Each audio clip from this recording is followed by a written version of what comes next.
Let's welcome in the first wave of panelists. We have a couple more waiting in the wings, but right over here, Chuck Cavaleris. Chuck, thanks for being here. Yes, sir. Josh Ward right here. Josh, thank you. Thank you, John. Former Vol assistant coach, former D1 basketball player, Mark Pancrat's back with us. Mark, thanks for always blessing us with your basketball knowledge. Will West, thanks for just being here and blessing us with your knowledge. Good to have you back. All right. After one of the worst shooting nights in basketball history at Florida, I mean, that was the number of records that kept coming out of that one. It was the first time somebody hadn't hit this many shots since 1886. You know, it's like, good grief. Terrible night. Tennessee gets back on the right foot last night at Texas. They win 74-70. No doubt leaving Texas fans to wonder why it is again they got rid of Rick Barnes a few years ago. Boy, you look at those programs and what they've done since that switch. Yeah. It has been a night and day difference for Tennessee and at Texas because they are not what they used to be. That said, Mark Pancrat, start us off. Biggest takeaway from last night's game. To me, it was the willingness of this coaching staff to continue to make adjustments. You saw them go almost in a 1-4 low after they would high ball screen Zakai down the stretch the last kind of 10 minutes, and they didn't really have an answer for it. Zakai was able to get to penetration. What these teams are doing, which we'll get into Chaz and some of the other things, is they're filling the gaps on Chaz and Zakai. So as soon as Zakai passes it, they're jumping in that gap. Well, if Chaz sets that ball screen, they get the switch, and now Zakai can go downhill.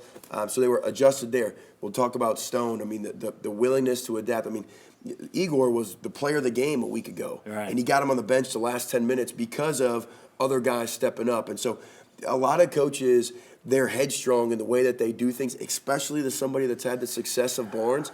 And this staff continues to be willing to make adjustments in game, and they've led to wins. It's interesting, too, because his first few years here, I would have argued Rick Barnes is one of those guys who does what Rick Barnes does. It's only the last 2 or 3 years where I've seen this total reinvention. I'm ready to do whatever it takes. Am I the only one that's recalling it that way? Because it seems like the first few years, it's like, well, you know, Barnes is just going to sit and man-to-man. Well, you know, Barnes is just going to do this. Now, as Mark points out, it looks like this is a team that has a lot more ways to attack you, to defend you, and he's willing to take advantage of them all. Well, he only has so many guys, but he hasn't abandoned guys either. Because to this point in the season, Mark mentioned his name, but Darlin Stone-Dubar, he had not inspired a lot of confidence with how things had gone and dealt with off-court stuff. He was back with the team, but they needed somebody to step up. He was given that opportunity. He made plays. He stepped up. And it's not just, okay, well, if Chaz has a big game, we're going to win. If he doesn't, we're not. And they had to do that rallying in the second half. It was close, but they had to rally on the road to get that. Yeah, I mean, what was 3 of 5 from threes? He had that big dunk on a gain he missed. And a lot of his points came when Tennessee trailed. I mean, they were down by a bucket, and he's hitting a shot that certainly keeps you in the game. I mean, you trailed 56-52 with 7.5 minutes to go and outscored them 14-4, and you're not forcing turnovers, really. I think Texas only had 5 or 6, and you're not getting anything out of your transition game. So it was really players making plays and Texas not making adjustments. Zakai Ziegler at the end of the game made a heck of a play, too, because it looked like, okay, here's where he's going to have to chuck up a long three, and instead drives past his man, blows to the back, it hits the bucket. Tennessee comes down on defense. They force Texas to take one of those desperation, chuck it up from 3. That was huge. Right under a minute to go was a huge difference in that game. Let's go ahead and put up the shot charts from last night if we could. They look a lot better than they did at Florida the other night. You see Tennessee in the red hitting from outside yesterday. Will, thoughts on the game last night, takeaways? It was incredible to see Dubar be able to play like that, especially in limited action, right? To give you 12 points in 17 minutes is incredible. Think about, he was expected to step in and maybe Chaz is 1A, he's 1B, and then he deals with some family tragedies and off-the-court issues, and then I think it's been a struggle for him to get back into the swing of things and into a rhythm. That guy is a game changer, though, for Tennessee, because look, it's a very shallow bench to begin with. But now you add another guy that averaged 18 points a game last year to this team that can hit from outside, that can drive the lane, that can play tough defense on the perimeter. I mean, that's massive. He's an all-SEC caliber player that you haven't gotten a lot out of yet. That now, if you could really get him going, and maybe don't feed him too much right now, this is a game changer for a Tennessee team that's already been the number 1 team in the nation for weeks. Now you add a guy like that to the rotation, that could be incredible. Yeah. Well, and Akbar, I mean, he's the other guy inside. being able to block shots on the inside. His ball screen had a big offensive rebound last night. We continued. What we learned from that Florida game is that we can't let up. We got exposed. Yes, we talk about the shot charts, but we got out toughed in Florida. And last night, when you go against a Texas team that's 0-2 in the league, they got a home team, number one in the country by the ranking standpoint, coming into your place. That was a beehive to be able to pull out that win, and a lot of our toughness showed. Well, Chuck brought up something that's, if you showed me many nights where Tennessee turns it over 15 times, the other team turns it over 5, I'm going to think Tennessee usually loses on that night. Exactly. For them to get the win like that on the road, impressive. Let me show you something about Chaz Lanier. He scored 10 points each of the last 2 games, but if we can get his last 10 games up, actually need the next graphic if we could, the one that says Lanier's last 10 games. There we go. All right, starting with Tennessee Martin going forward, I was just looking at these numbers, and I thought this was interesting. His lowest field goal percentage, his 3 lowest field goal percentage, have been in the 3 games in red there, all true road games. His 3 lows for made threes, all in the road games, and his 3 lows for points, all in the 3 road games. That's a small sample size, but still interesting that you're seeing.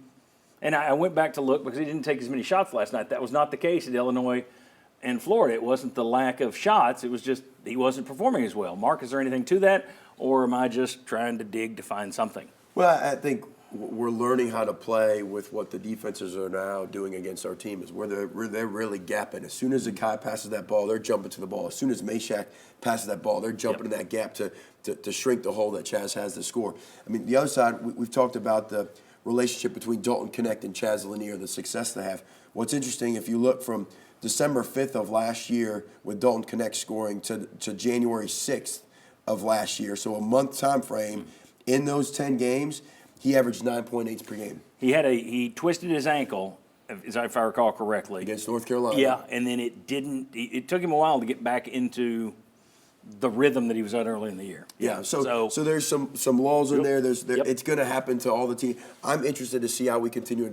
Again, I keep going, whether it's Stone, whether it's Meshack, Gainey, we got to have all those guys with consistency, because as a coaching staff, one thing you love is consistency. If you don't know night in, night out, and you got to wait a full half till you figure out who's got it tonight, against these good teams, it snowballs like what happened against Florida. I had that same conversation with Bob Hodge, who'll be out here later this week. It was like, well, okay, remember Dalton Connect. We were discussing Dalton Connect went through the same kind of thing. That's why I was actually pulling these numbers. I was preparing to show, it's 2 games, it's random. Then I noticed that Illinois thing. Then I noticed road game, road game. Those are also All right. the best 3 teams that Tennessee's played against as well, and you're on the road as Fair part enough. of it. And I do think that he was going to regress to the mean a little bit, especially with his outside shooting.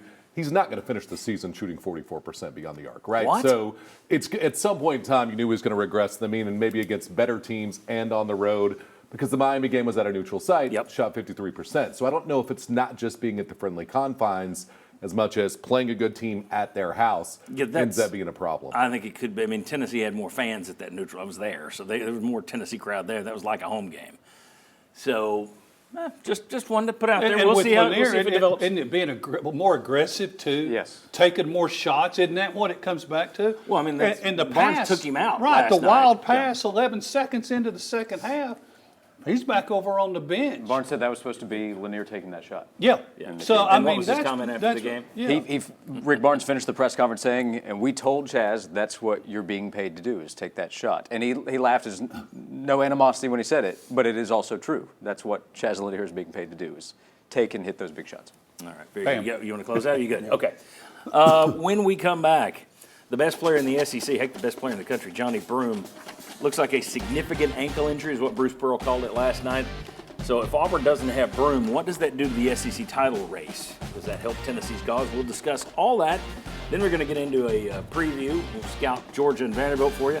Then we'll get into a whole lot of NIL portal talk, Tennessee recruiting, all that. Coming back on the Sports Source. Come on back and join us.